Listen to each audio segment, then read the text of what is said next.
Thank you, Zoom. Hello, peace and light. This is Mahatma Starseed, and I am so thankful for everyone tuning in to another episode of EM Healing. We are in this wonderful season of 4, and we have a new co-host with us today. I'm going to give her a moment to share who she is before we jump into our wonderful conversation about the warrior to the priestess. So go ahead, Susan, share with the group who you are. Thank you so much, Mahatma. I'm delighted to be here, and I feel like the bell just like represents this like journey of warrior to priestess, like zing, like yes, it's actually happening in my life. Some inspiration for myself and all of you. I am Susannah Rose Stokes. Let's see. I currently am the co-founder of 2 organizations, one called Metamorphosis Ventures, another called House of Embodied Metamorphosis. And our organizations are dedicated to bringing the ceremonial and clinical worlds together to facilitate human transformation. We work with plant medicine. We work with a beautiful community cultivated plant medicine, and also many, many other techniques to facilitate big metamorphosis for you and for others. And I was just saying to somebody on a previous call that like, I feel like I'm the walking, talking example of it, which is what we're talking about today, that transformation from warrior to priestess, which you'll hear a little bit more about. Yes, that is so beautiful. I love the intro. I love the whole vibe. I love everything that I have allowed to open up into this space, because people don't come to this space unless it is for them, and finding a community of individuals that are in so many different categories to expose the naturalness of the journey, the reality of the journey, and the necessary endurance of the journey. Amen to that. The necessary endurance. What a beautiful way of putting like a really hard thing. But Mhm. Yeah. it is. Because I tell people, I hope you are holding on to your bootstraps, because without having something to anchor in on, we really can get thrown into the whirlwind of expression, and expression has no bounds, you know. Yeah. It has no bounds, and I feel like people like us are coming into this world to really show people what a free spirit means, because it's not Ooh, any and yeah. everything. Mm-mm. No, no, but I love what you just said around expression has no bounds, because when I sort of translate it, like to me, creative energy, like you're saying, there's no boundaries to it, which can both be amazingly expansive and also, like you're saying, the necessary hardship, because to bring that creative energy, like from that huge expansive place into the 3-dimensional human existence. Woo, buddy. Yeah, Yeah, that's yeah. hard. It can be challenging. It is really I really feel like that's like a big part of our turning point. That's a big part that a lot of us have to understand, especially with like what we're talking about today, like becoming more of the priestess than the warrior. I and because a lot of people right now feel like they're supposed to be physically fighting. They're supposed to be verbally fighting. And I'm like, no, we're not here to uh create more bumps and bruises and scars and scrapes. Put the weapons down. Put them down. Oh, Pick up something that's going to help you feel the expression that you're meant to be. It's Mahatma, you've just these one-liners. I just want a whole book of Mahatma one-liners. Pick up something that's gonna help you step into the expression that you're meant to be. Yes. yeah. And that was I mean, we'll kind of get to it, but that was the realization that I had, was that like we got to stop fighting. Yeah. And war, like one mantra that just kept coming through was war doesn't work. It Yes. doesn't work. It doesn't work Yes. the way we thought it would. It doesn't, it hasn't been working. Maybe it did for, a couple thousand years at the very beginning, but now it Yeah. doesn't work in this society. It's so true. It's so true. I had to learn that myself. Like for my own story, I come from Puerto Rican, Haitian background. We're warriors, man. We're warriors, Yeah, and you are. we're gonna tough it out. We're gonna make sure we fight tooth and nail. And I literally have come to a place now to where I'm like, I don't even want to love you to death. I want to love you to life. Can I love you to life? Oh, there's another one. I'm gonna write that down. Yes. And that to me is, this is what love is, right? This is the whole point of love, is to create more life, right? The universe is ever expanding, and we say that the universe is all love. Well, what does that actually mean? It is the expansion of life. And so anything that is in opposition to that is not love. Like I can't love you to death. Right. Not the Right. truest form of love. No way. Yes. Mm, Honestly, death is a whole nother conversation. So I don't even know for if we're sure. ready to expand in the way I want to love you to death. So, Mm, mm. like our quantumness, our beingness, it's only gonna come from us being able to stand in our higher self, in our highest self. And Mhm, that brings us into like that understanding that we have to be our own priests and priestesses. you mhm, know Either mm. we're there or we're figuring out how to get there. And the world has set it up, and I don't say it in a way that's against. The world has set it up to where you go to this corner and you work on that, you go to this corner, you work on that, and you go to this corner, you work on that. We've done the corners. Now we need Mm. to do the shape, right? Yes, And yes. put it all together. This to me is also the feminine way of looking at things, right? And to me, warrior to priestess, and what's so fascinating about that journey is, when I started to step into the frequency of priestess, it was like men and women can be priestesses. Like you actually don't have to be a woman to be in that kind of lineage. And that it's a feminine way of healing. And so much of it is about integration. So much of it is about bringing all these compartments, all these corners, all these little shadowy places where we've stuffed our things that we didn't want to see anymore. We pull them out and we gather them up, and we allow everything to be integrated and embraced. Right. Right. Throw that shit on a table, man. That's Look at right.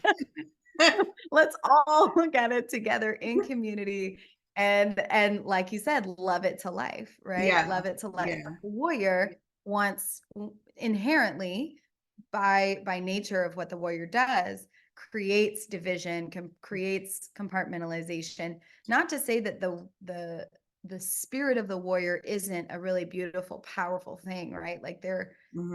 there's so many things that are powerful about the fire that goes into wanting to fight for something that you believe in so intensely. Right. And the way that that masculine sort of construct has divided means that you're right, like we just need a lot fewer warriors and a whole lot more priestesses in Yeah. this world. For real. And Mhm. like, I don't know how much you're into tarot cards and Mm. things of that nature. And often, I know for one of my decks, I wonder where that deck is. I need to find it. I don't think I gave it to someone, but it was a Starseed deck. I and Was it a Rebecca Campbell one? it might have been. Okay, It, that's it, one of my favorites. So yes, I think I know what you're talking about. I think the number 7 in most tarots are represented for courage, right? I think it's courage, right?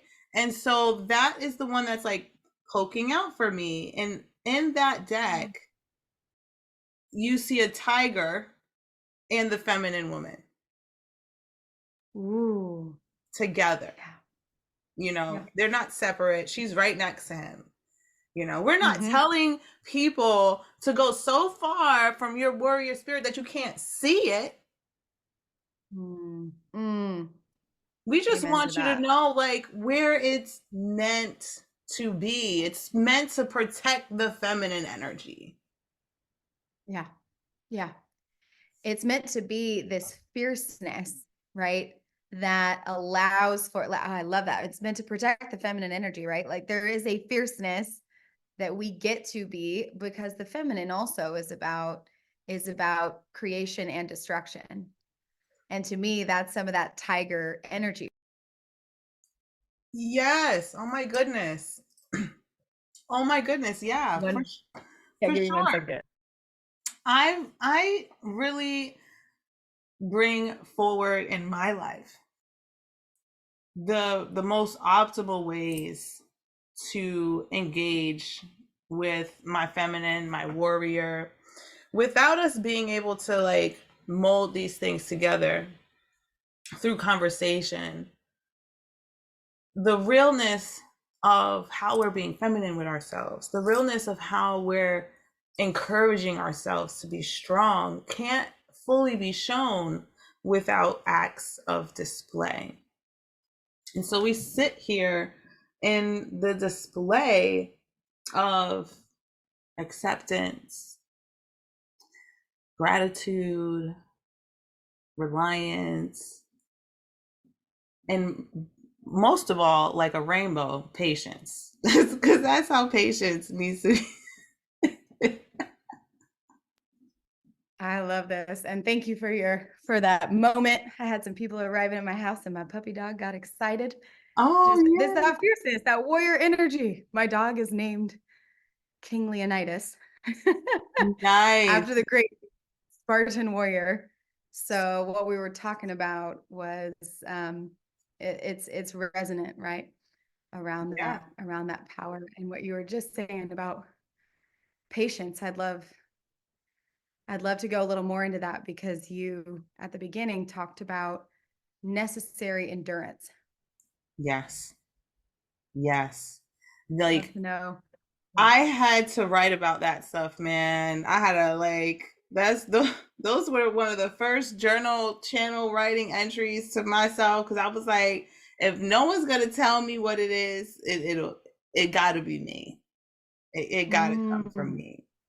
And I was in a state of just questioning like really I just want to know like is patience something that um it just comes every single day? Like, is there a point of expiration that I need to identify Mm. with? And like, what does it look like to really be patient? Because I don't know if I'm really holding this patience up correctly because I'll be losing it sometimes. I love this because oh man, patience. When you start to talk about this, I start to think about like when I joined the Marine Corps, um, out of the Naval Academy, I had already been in military environments since high school. I'd done like JROTC, all this stuff. So I was like super indoctrinated into the culture. And I was like, yeah, I got this. I'm doing it. And then I joined the Marine Corps. And within the first month, I knew it was not the place I wanted to be. Like within like 30 days. And I had a contract that was 5 years long. And I and so what do you do when you're like, oh yeah, this is not where I want to be. I would much rather be anywhere but here. But I have 5 years in this. The government owns me for 5 years. And so the amount of patience that it takes, and what I started to learn was like when patience runs out, because patience is actually like this concept of like where you are waiting for something. So if you're waiting for something on the other end, right, then you have to have patience. But actually, if you are present, or if I'm present in the moment, I don't have to have patience for anything. But what I can have is grace or spaciousness for the many thoughts that want to start waiting for something, right? And that's where I found, I would say, in the military and especially in Afghanistan, being, out in country for months and months at a time, um, for I found my grace. That's where I found it. Yeah. I really truly feel like the light workers that have come here were like, yeah, put me in that shitty situation. I'll get out of it. I'm a boss. I'm a boss. Like, let me sign up for this soul. Let me sign up for this soul like lesson Put and me this in one and the this. trenches. Literally. I remember being in training and we were digging a trench in the middle of the forest, fighting an invisible imaginary force of Right. other people. And I remember literally digging the trench and being like, oh, I am actually in the trenches now. Like here I am in the trenches. And then it starts to rain and the trenches start to fill up with water. And I was like, oh, okay. Yeah, I asked for this. Like I chose this life. Yeah. So it's That's when we and realized in the trench, we're like, that's when oh, you realize. there's no way I could have not chosen this. Yeah. Like, no way. No possible way. Yeah, because the lessons you learn and the depth that you end up going. And Yeah. I think this can be, compared to just be, you don't have to actually go to battle or war in order to Right. experience war or experience, Right. being in your own trench in your life, right? It can be a Yeah. relationship. Um, it can be childhood trauma. It can be, pain from the circumstances of your life situation, or even like collective, governmental things. Every single person, I think, right now in the world has experienced some kind, and particularly those light workers, because we tend to be the ones that Right. choose more of it. Yeah. Yeah. And Find your own trend and then get another out of one it. that's coming up, are people that have no trauma. And Tell me I'm about that. like, I think it's interesting that someone has made you feel like you've not had any trauma at all. Yeah. This Like is even the little this is things, like what if like you went to the bathroom on yourself and you were traumatized from it, no one's seen it, right. you've experienced it, and there's this inner turmoil, this inner trauma that you can't tell anybody because it's just so personal. Yeah. And those things eat at you too. I think a lot of this, and I actually had a really deep conversation with my mother one time, because depending upon the generation and the belief system, trauma has different meanings to different people. So there's some Mhm. people who are like, oh, well, no one in my family died a tragic death around me. No one in my, I didn't experience, no one physically beat me. So, I haven't experienced like systemic racism. So therefore, I'm not traumatized. I've never experienced a trauma. And frankly, when people cut you off on the freeway and cause you to have a total reaction in your body, and then you're shook later in the day, Mhm. it may not be the quote unquote, the deep trauma that lasts for a full lifetime, but there are absolutely different layers and different types of trauma. And I also believe that every single trauma is individual and unique to the person. Yeah. So the idea that we can compare them is difficult. Yeah. That's a difficult thing, because it's like apples and oranges. Like what could Yeah. have been traumatizing to this person is very different for this person. Yeah. Right. And that's being Mhm. stuck very much in the warrior. Like your pain Yeah. ain't worse than mine.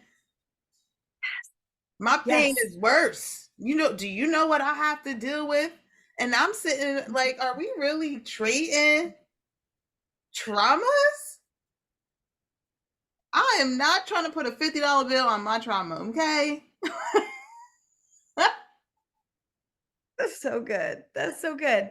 And I think this is a beautiful shift into the feminine, right? Because the feminine wants, and the priestess, she wants to honor and recognize that, like, Yeah. okay, when you were a child, maybe you saw something, you saw like a ghost in your room, right? And that actually traumatized you so severely that you had sleep problems for decades. And then another child may have experienced physical abuse from their parent, but not had the same depth of trauma for a lifetime. It really just depends on, Yeah. what our karma is, like what your sensitive system is. So the feminine wants to really honor and Yeah.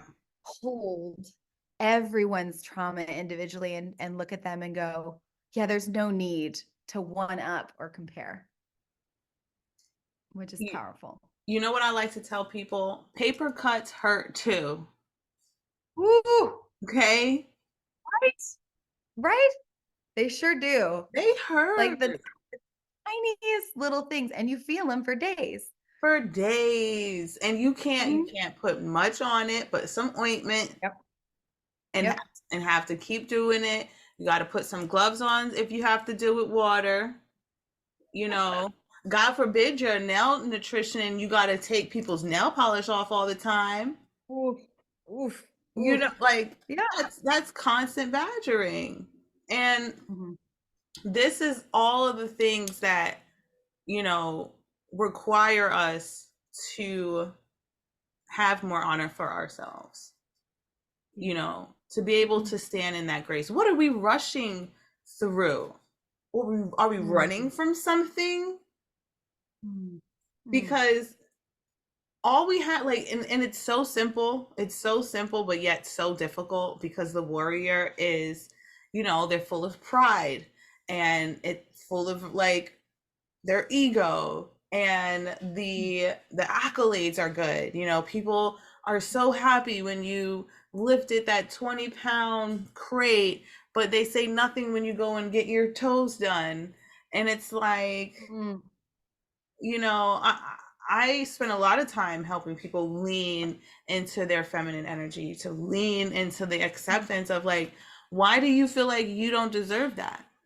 You know, Mhm. it's just so Mhm. much trauma that's like embedded in so many different ways Yes. that we have to talk about, like, where are you still in your warrior mode? Because if that warrior mode is still clicked on, you're gonna still battle your priestess. And I would not sit there and battle my priestess for too long, because ooh wee. Well, it's a lot more comfortable when you step into your priestess, because then you get to step into your calling, right? But if you're in the warrior, then you are often rejecting or pushing away the first of all, the gifts, the natural gifts that you have, and also pushing others away from you, because it's like, oh, I don't need help, I don't need help, I don't need help. I'm here to fight against this evil, which, that there's a whole narrative there around whether what are you actually fighting, right? Like what are you really fighting? You're fighting yourself. You're fighting a Pen to reflection of you, paper, right? let's write it down. You are fighting yourself. And the moment that you open to the possibility that you deserve assistance and support is when you start to activate the natural gifts that you have, and you start to lean into your power in your fullness. And part of this process, at least what I went through, I call it the sensitizing process. It's quite literally learning to feel. And so many warriors don't know how to feel because they say, oh, I'm good, I'm good, I'm good, I don't need help. And so there's like a walling of the heart space that happens. And we build like a castle around the heart space, and that can create like a deep loneliness, and you end up protecting your heart space. And the moment that you start to dismantle that that big tall tower around your heart, you start to unveil the magic of who you are. And also you let in sensation to the outside world. You start to feel, you start to react and respond to what's happening around you, which is a beautiful thing. And also for many warriors who haven't known how to do that, it can be really scary and very Right. challenging. Right. Right. And that's why I always tell people, if you're gonna like step into those, mind altering plant medicines, like you need to do that around like safe party. You need to understand that you're turning off your warrior so that you can turn on your feelings. And that is Mhm. like a flood. And I think the best way that I can experience for people, like this is how I see it in my head. So I love movies, so I love movie magic. I love describing things because I feel like people can live off of an image, so let's give them something to live about. And so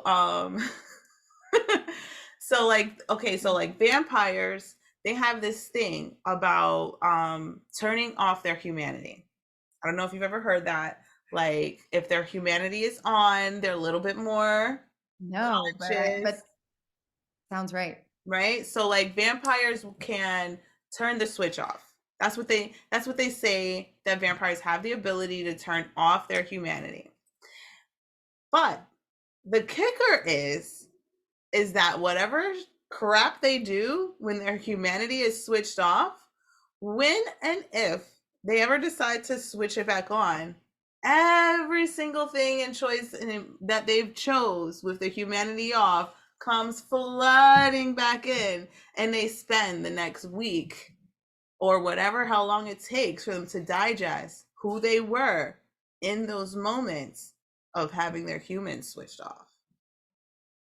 And I feel like that's what people are experiencing, like that just flood of like, oh, ah, oh. It's just a lot. Don't do that by yourself. Wait, but you're on mute. I'm coming back. Here I am. I love this so much, Mahatma. This is freaking fantastic because there's a whole backstory we can go here. My ancestor was the one who wrote Dracula, um, Bram Lit. Stoker. So I literally like vampires are like near and dear to my heart, ironically. But I feel this to be so real because there's been like a numbing of the humanity, right? Mm-hmm. We've shut off the empathy centers. We've Yeah. shut off the sensations and the ability to really feel. And now that we're turning it back on again, and I believe this is in alignment with, shifting from dark ages to golden age, right? There's a movement toward light that's happening. But as we do that, we have to we got the birth canal of trauma that has to flood forth. And so your point around doing these things and going into these spaces with a professional or in a way that's held, um, is so well taken, because that's what we believe, working with, at Metamorphosis, when we work with clients, very, very important. Yeah. It's so important. And it's also like, for me, like creating these kind of images, it helps to bring like that softness in, to where, you know what, we really don't know what, and since like bringing a sensational feeling back for someone might do, what channel is opening up for them. And so it might spiral them to go on another 6 month journey, you know, of just having to Yeah. admit that you weren't feeling that. You weren't feeling it Yeah. there, you wasn't feeling it there, and you damn sure wasn't feeling it there neither. So what you gonna do about it? And we Mhm. gotta we gotta sit there and It bask in is, it. it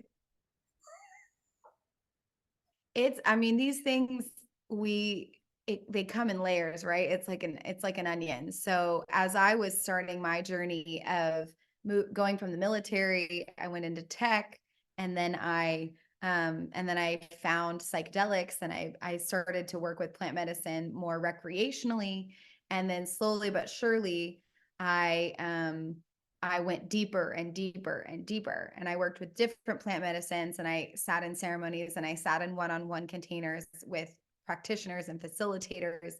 But each time I was either working on a whole new trauma that I didn't even know existed in my body, or or I was working on another layer of a trauma that I had already started in another ceremony, and I just needed another medicine, or I needed another practice. Not all of it was plant medicine led. A lot of it was also meditation based, or breath work, or even, things like sound healing. And I'm a big believer in a variety, like design your process to hold you with a variety of medicines and facilitators. Like, give yourself permission to go see your own trauma, see yourself from different angles. Yeah. Yeah. Yeah. It's time. It's time for us to really reap the benefits of being human, and really reap the benefits of what we've created for ourselves. Like, this whole planet is for us to enjoy, embrace, and expand with. And there's a lot of people that just don't even come out of their mind to even see the house they're living in. And so we have a lot of work. We have a lot of work. The magic.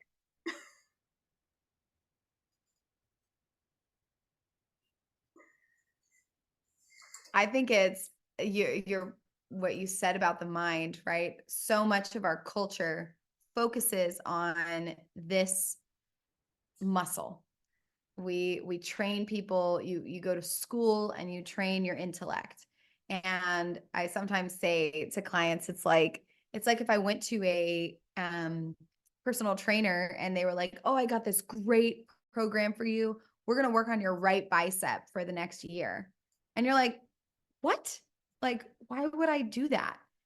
We need balance. And so much with all of our focus on the intellect and the mind, we don't have this balanced connection to our full body intelligence, which in my opinion is also the connection to earth that you're talking about, right? Yeah. Like, if we can get into our bodies and feel and feel the human experience, then Yeah. you can connect to her and you can really feel her magic. Yeah. But you can't really connect with earth as much through the mind. Right. We got to connect through all of our chakras. We like I feel like the world is just stuck in their third eye. In the I know Oof. phase. I know, I know, I know, I know, I Yeah. know, I know. So if you know so much, tell me how you feel if you know. If you know, then you should know how you feel. And if you can't tell me how you feel, you need to go back home and come back when you do. Because I know how I feel. I feel like I don't want you here. I feel like you're not helping me. I feel like you're not helping yourself. Yeah. I feel like you're not living in harmony with earth, even though you think you know. Yeah. Yes. Oh, I Yeah. love that. The whole Yeah. world's living in their third eye. Yes. Yeah. It's like Ashe. it's so interesting. Like when you dive into the chakras, you dive into the internal system, we Yeah. become more understanding that we need to work with all of our chakras. We have to work with Yes. it, not against it. So anything that we're against, we're standing in our warrior. Anything that we're with, we're standing in our priestess. And like that is like basically all that has to happen, but it's gonna be a radical journey for the intricate webbings and entanglements that have corrupted that sense of fluidry in our paradigm. So like just being able to connect with each other and having like the freedom, like I wouldn't have the freedom to have these kind of conversations um, with an individual such as Suzanne, um, without it being, you know, like having a safe container. Like we have to have these safe containers, and so I bask in the enjoyment of when people find me and say they want to join the conversation. Join on in. Like, let's keep joining this conversation. I'm going to definitely expand the different ways that we have these healing conversations. It's going to come forward soon. And so, this has just been so wonderful. I know that we've been on a galactic conversation and the minutes go by like this. So, this is a great time for us to, you know, cut the tape there and just dive into a little bit of some empowered tips before we get ready to say bye to the audience. So, Susannah, can you please share with the audience how they can stay more empowered as they move from warrior to priestess? First empowered tip is love yourself. Love every last little part of yourself. Go deep into your inner child, into all the other parts. If you know anything about internal family systems, like there are so many parts of you that make you up.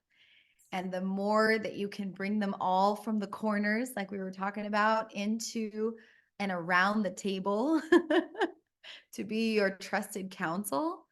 But that requires you to really embrace and love even the parts of yourself that you might be embarrassed by or you might be angry with. Love you because you deserve it. Beautiful, Yeah. beautiful. Integration at its finest. I feel Integration. like, right? It's integration. Like just let it in, not out.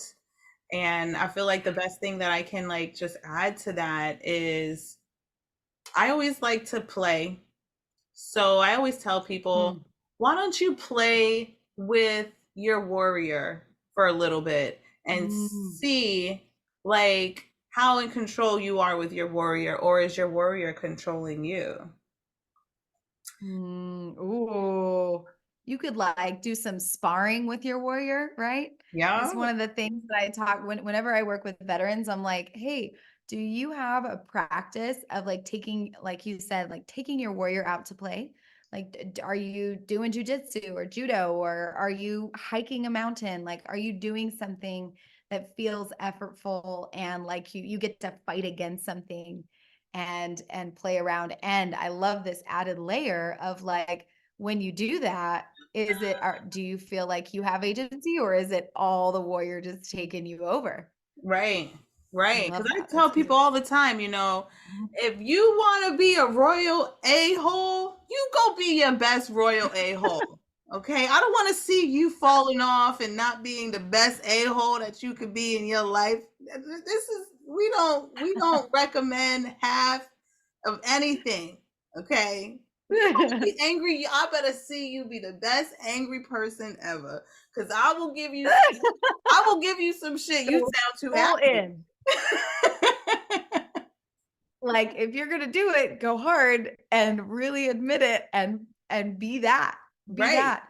I think this is the nature of integration, right? It's like do everything with your full body system, your full heart, every single part of you, integrate them all to focus in together. And what you said about the chakra system is really what it's a lot of what we teach is like, hey, go into every single one of your energy centers and find out what's in there and get them all going in the same direction. Yeah. Woo! Onwards And and that upwards. is priestess right there. That's priestess frequency. That's right. There we go. This has been Oh. absolutely amazing. Absolutely. I'm Mm. so thankful for this. Please tell the audience, how can they find you and learn more about what you got going on over Yeah. there in the metaphysicist? Oh, we are definitely my dad called me that. He's like, "Oh, you're a metaphysicist." I was like, "I think that's accurate." Um, you can find us online. Metamorphosis.ventures is our website. You can also find us on Instagram at Embodied Metamorphosis. And if you want to follow me personally, it's at Susannah Roses. And I imagine we'll have other places where I can put that so you can follow us and stay in touch with us. We have a little WhatsApp group. If you join our if you go to our website, you can join our WhatsApp announcement thread. We would love to have you in our community. Mahatma, it's just such a pleasure to be in this expressive space with you and to welcome in this kind of creative energy, because I think that this is the feminine frequency that we need in this world. So thanks for doing what you do. Yes, yes. Thank you so much. Thank you so much. You heard it down in the description. You can find more out about our services. Find me on Instagram, find me on YouTube, Elite Motivation 411. It has been beautiful. Sound the bell. Until next time.